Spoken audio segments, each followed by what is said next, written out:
Olá, sejam bem-vindos. A gente vai dar continuidade na leitura comentada do Ramayana. Agora a gente vai seguir do capítulo 3 adiante. Sejam todos bem-vindos e vamos seguindo, tá? O que aconteceu? Os irmãos já estavam em sua adolescência e aí eles estavam sendo treinados ali pelo mestre Vaishista, e entra um outro mestre na jogada agora, né? Que vai ajudar os irmãos a seguirem o seu caminho, ganharem poderes, descobrirem os segredos. Então, qual é o mestre? O mestre Vishamita. E o que ele faz? Ele pega o Rama e seus irmãos e parte para a floresta para mostrar os sannyasis, né, que são os retirantes da floresta, os mestres, os sábios da floresta. E nesse caminho, ele falou também sobre os perigos da floresta, e isso não trouxe nenhum medo, não inspirou nenhum medo nos irmãos, lembrando que eles são kshatriyas, né? Eles são guerreiros, eles, pelo contrário, até inspirou eles, empolgou os irmãos, né, nessa empreitada. Então, o que acontecia? Eles ficaram excitados por esse momento. O mestre Vishamitra apresentou para eles os mestres ficaram honrados pela presença, né, dos príncipes de Ayodhya, que eram figuras de bastante inspiração para os mestres também. Aí, nesse momento, Vishamitra, nesses retiros da floresta, também ensina aos irmãos os mantras sagrados. Então, o que a gente vai ver durante o Ramayana inteiro? Esse processo, né? Todo esse caminho que eles fazem pela floresta, fazem com que cada caminho seja repleto de um poder que eles ganham. Nesse momento, eles estão aprendendo com Vishamitra a honrar, né, os mestres da floresta, que são os sannyasis, os retirantes, que têm essa missão de manter essa espiritualidade acesa, e também aprendendo os mantras, essas palavras de poder. Aí eles também são apresentados a esse rio tão importante da Índia, que é o Ganges, que vai seguir sempre o caminho deles, sempre margeando o Ganges em determinado momento. Nesse momento, por exemplo, eles estão na floresta, são apresentados aos retirantes, aos sábios da floresta, e ao fim de tarde eles fazem a sua homenagem silenciosa ao Ganges, mostrando o respeito, já que o rio tem nessa empreitada, nesse momento deles de aprendizagem, né? E aí, passando pelo rio, né, pelo Ganges, passaram a noite, fizeram seus rituais, eles chegam até a floresta de Dandaka. Aí o sábio Vishamitra, nesse momento, já alerta para eles: olha, essa floresta já em determinado momento foi muito linda, muito próspera, onde habitavam muitos sannyasis, muitos sábios da floresta, mas nesse momento ela está já em declínio em função dos asuras. Em especial, tinha 2 asuras que atormentavam ali, que é o Tataka, que é a Tataka, né, que é uma asura mulher, e seu filho, que é o Maritya. Aí o sábio já avisa: em determinado momento vocês vão lutar com isso, já como um alerta para ele. E aí Rama prontamente vai e fala para o sábio, né? Rama lhe disse firmemente que mataria Tataka, uma vez que seu pai desejava que ele obedecesse às ordens do sábio, sem perguntas. Sua voz, afirmando o que faria, apoiava no dever, ecoou pela floresta junto ao som de seu arco, que acordou Tataka e avançou contra eles furiosa. Isso aqui é um pedaço do livro, tá? Aí, gente, o que aconteceu? Jovens ainda, né, os irmãos muito jovens, ainda aprendendo os poderes, lidar com os poderes, aquela empolgação, como eu falei para vocês adiante. Então Tataka vai lá, eles têm mais poder do que Tataka, sim, e acabam meio que lutando e meio que brigando nesse momento, né, com os asuras. Meio que tu faz a primeira vez, tu vai debutar, né, em alguma coisa, acontece isso. Então eles vão lá, lutam com Tataka, e o sábio ajuda eles com orações, com mantras, né, desejando que eles sejam felizes nessa luta, nessa batalha.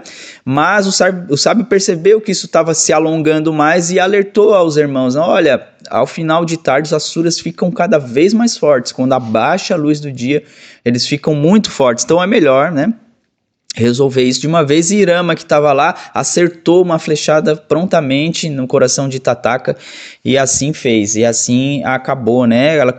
Conseguiram destruir o seu primeiro asura, que era muito poderosa, Tataka, mas eles ficaram nessa curiosidade, nesse momento, enrolando. Isso tem muito um simbolismo de não perder tempo, né? Não perder sua energia com uma coisa que deve ser resolvida, por exemplo, a procrastinação, vamos dizer, né? A gente perde muito tempo numa coisa que alguns minutos conseguiria ser destruída. E o sábio alerta isso para eles, e isso tem um símbolo muito grande. Rama serve como isso, né? A não procrastinação, seja certeiro.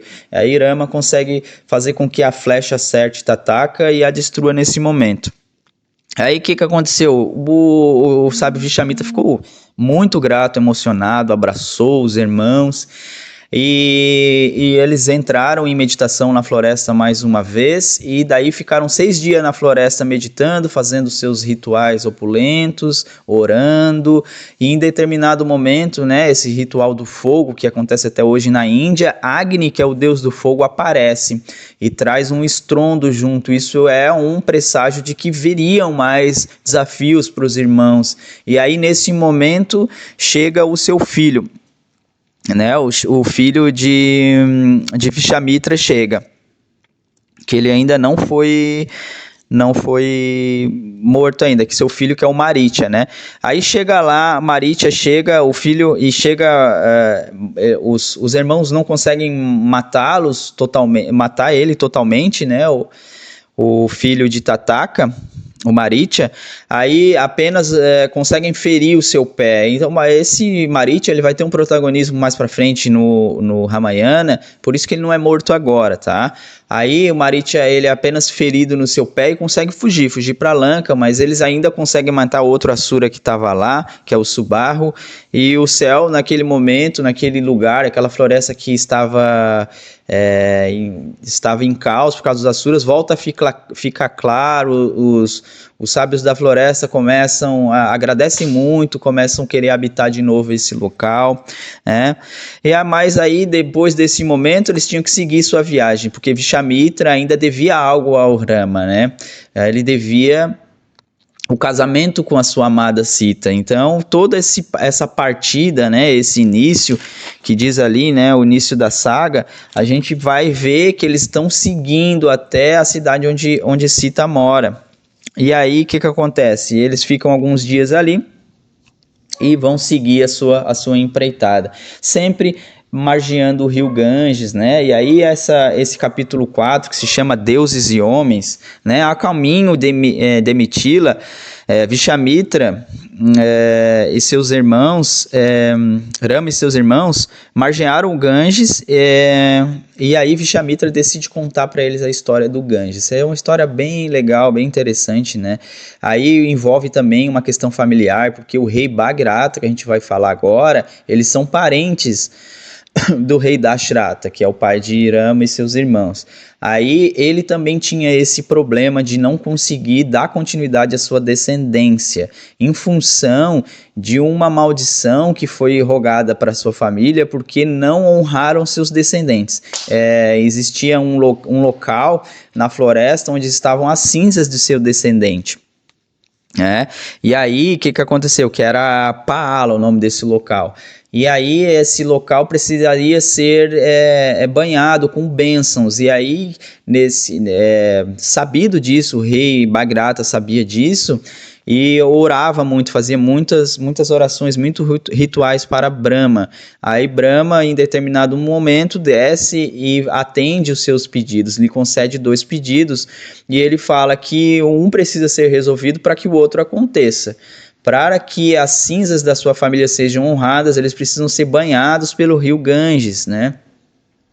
E o outro, prontamente, é ter descendentes, né? Mas se isso ser feito, né? Se as cinzas da sua família sejam honradas, a maldição cairá e ele conseguirá ter os seus descendentes, que é o seu segundo pedido.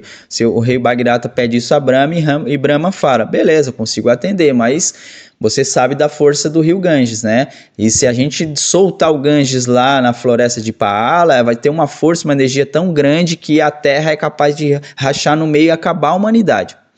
Aí, mas eu tenho uma solução para isso. Você faz seus rituais opulentos e pede ajuda a Shiva, que Shiva vai te ajudar a controlar esse poder do Ganges, né? Que é uma entidade feminina, né? É a deusa Ganga, né? Então, o que aconteceu? Shiva, ele fez os rituais, Shiva atendeu ao rei Bhagrata, falando, não, beleza, vou conseguir fazer isso para que já que esse é um pedido tão nobre, né, para manter uma linhagem, uma descendência de guerreiros ainda em ação, eu vou fazer isso. Aí o que aconteceu? Shiva foi lá, e foi às margens do rio, do forte, do rio Ganges, e a deusa Ganga tentou ludibriar Shiva, né? Tentou fazer com que ele fosse junto com ela lá para Paala, fizesse todo esse processo, mas que fosse junto na empolgação, no desejo, e isso acabaria com o mundo, né? Que isso é uma força muito imensa. E o Shiva prontamente fez o quê? Ele meio que se fez de desentendido, enganou, né, a deusa Ganga e amarrou ela no seu cabelo. Amarrou ela no seu cabelo com tanta força que ela não conseguia nem escoar nada, escoava só pingos d'água pela sua boca, tamanha a pressão dos cabelos de Shiva, isso representando a força que Shiva tem, né? Aí Bhagrata já estava em pânico, porque ele precisava que a água do rio Ganges fosse lá, né, banhar ir lá na floresta de Paala para cumprir a profecia. E aí Shiva, prontamente, o que ele faz? Ele vai lá e tira, né, e desenrola, solta a deusa Ganga, e aí saem o rio flui, e ele flui por mais, ele flui para seis locais, né? E mais o local que vai chegar até a floresta de Paala e fazer essas bênçãos acontecer. Então ele distribui essa energia da deusa Ganga para que ela não chegue com toda a potência até lá. E aqui no livro, eu vou ler na íntegra para vocês, de que os indianos, né, também creem que com devoção à história no Ganges, né, ao se banharem nessas águas, elas purificam e se libertam de karmas passados, né? É muito interessante isso, né? De que eles se libertam de karmas passados através do seu banho. Por isso que eles tomam banho lá, né? E justamente é isso que está sendo representado nessa história, né? Que o rei Bhagrata queria se libertar de um karma passado e fez com que a alma, as águas da deusa Ganga fossem lá e lavassem, abençoassem essas cinzas. E assim foi feito, né? E aí no dia seguinte que isso acontece, né, e essa profecia acaba se cumprindo, né, ele contou a história do rio Ganges aí, onde o rei Bhagrata consegue, sim, agora já ter feito essas bênçãos, já ter concluído a sua linhagem. Aí eles chegam numa floresta e aí Rama e seus irmãos se impressionam com a beleza das árvores, né, que ali estavam. Aí o que acontece? Ali vive uma mulher chamada Ahalya, que em determinado momento da história, dessa era, né, do Treta Yuga, ela acaba caindo em tentação e traindo seu marido, que era um Brahmane, com o deus Indra. E aí a gente vai ver mais uma vez aquela história, que não tem aquele maniqueísmo, né? A gente vê que vemos os deuses frequentemente, né, e se envolvem em dilemas da lei divina, né, da lei do Dharma. E dessa vez foi o Indra. Indra traiu, e esse Brahma, ele faz com que a sua mulher, em forma de punição, fique na floresta até que o filho do rei de Ayodhya chegue para libertá-la desse seu erro, né, dessa sua penitência. Então, esse momento, Rama chega lá, vê a mulher, que era uma mulher muito linda, a Ahalya era uma mulher que expressava muita beleza, ao ponto de atrair, né, a atenção do deus Indra. E aí nesse momento já essa mulher nessa floresta já meio que entrelaçada entre as raízes, entre a vegetação, e Rama chega na frente dela e prontamente ela se abre e cumpre-se a profecia e ela é libertada, né? Então Rama fez a sua participação mais uma vez mostrando a lei do Dharma, né? Cumprindo a lei do Dharma e libertando, fazendo com que o karma dessa mulher se libertasse e ela conseguisse seguir sua vida normalmente, né? E assim a gente termina o capítulo 4 nessa aula, e na aula seguinte a gente vai ver como que Rama conheceu Sita e assim por diante, tá bom? Muito grato pela presença e até breve.